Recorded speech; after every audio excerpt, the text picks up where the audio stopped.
Dans l'actualité de la région Centre-Val de Loire, ce blocage à la prison de Saran dans le Loiret.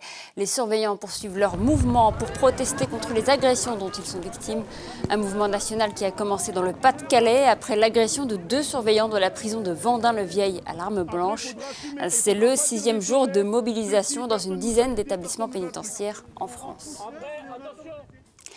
Et nous partons en direction de Saran pour retrouver Anguy Anassier, délégué syndical régional UFAP-UNSA Justice. Bonjour, merci d'être en direct avec nous. Alors cela fait plusieurs mois que les syndicats de surveillants alertent sur leur situation. Pourquoi le mouvement prend de l'ampleur aujourd'hui ? Bonjour.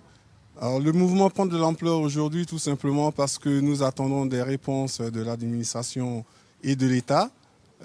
Aujourd'hui, les agressions continuent de plus en plus. En l'espace d'une semaine, on a dénombré plus d'une quinzaine d'agressions. Donc, aujourd'hui, les agents ne se sentent plus en sécurité, d'où la raison de cette grogne collective.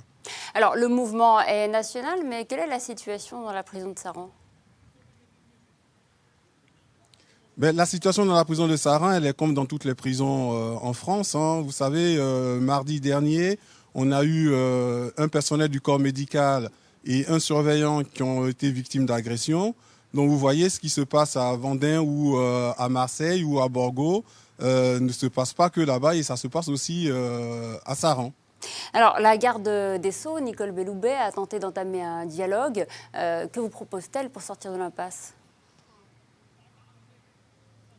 Il y a des mesures qui ont été arrêtées. Vous savez, il y a eu, c'était une intersyndicale avec la CGT. Il y a eu des mesures qui ont été prises, comme le recrutement de personnel, la gestion des détenus violents et des détenus radicalisés.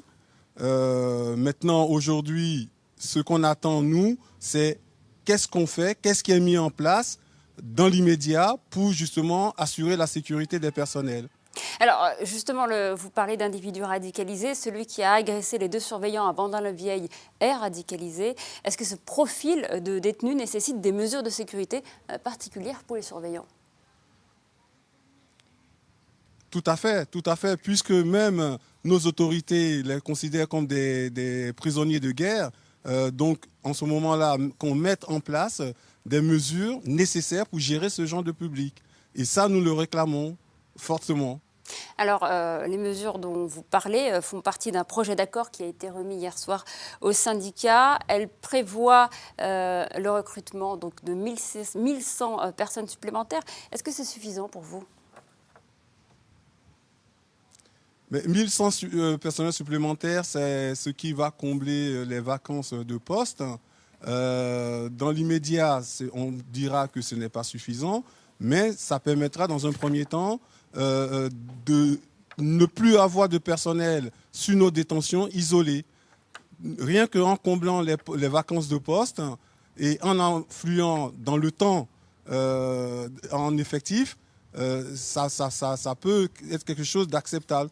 Mais dans l'immédiat, on va pas faire la fine bouche et dire que les 1100 postes qu'on obtient sont insuffisants. Mais ce n'est pas, il faut aller plus loin. Merci à vous Anguy Anassier. Je précise que vous êtes délégué syndical régional UFAP-UNSA Justice à la prison de Saran.